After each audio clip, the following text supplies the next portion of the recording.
My name is Corinne. I've grown up in the Bay Area, born and raised my entire life, and I had never gone to church in my entire life before coming to Resonate. The only person in my entire life that talked to me about God was my grandma. She would always say, God is real, Jesus is real, I'm praying for you, talk to God. And I would give her the same response that my parents gave her and that my family gave her, which was, yeah, crazy lady, sure, God is real, yeah, we get you. That's the response I gave her my entire life. And going into 2024, I think I was slipping into a depression in combination with an eating disorder and really unhealthy coping mechanisms and relying on myself to fix it, and it wasn't working. My grandma passed away in February of 2024.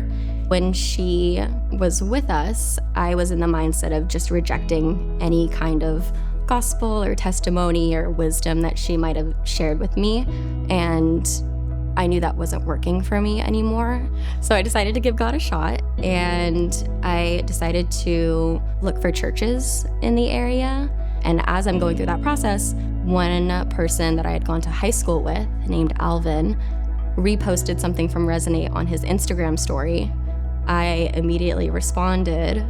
He responded pretty quickly and told me more about Resonate and invited me to join him at a Thursday service. So I went Thursday, November 14th, 2024. That was baptism night. So there was something special in the air. I just thought that was Resonate. And then I got to see all of the baptisms that were happening and people accepting God into their lives and saying yes to Jesus. And I was watching them like, I want that.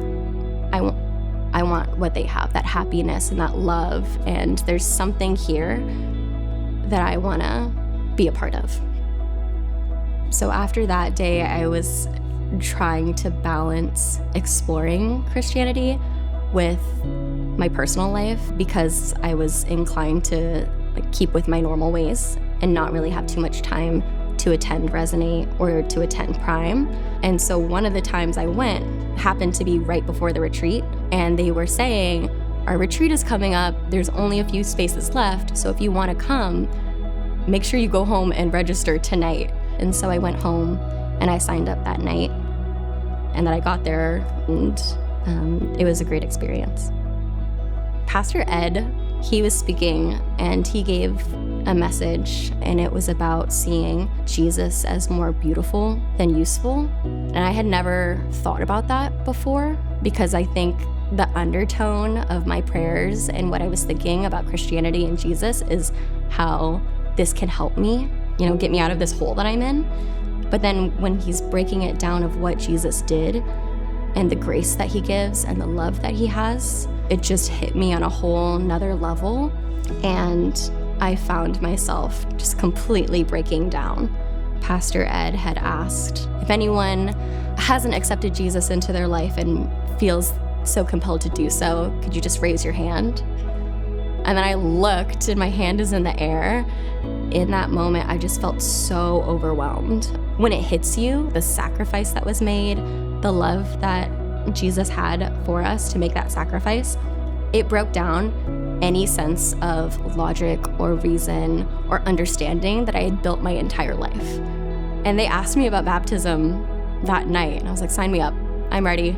Yeah, so a year after I walked into Resonate for the first time, went to church for the first time, I ended up getting baptized.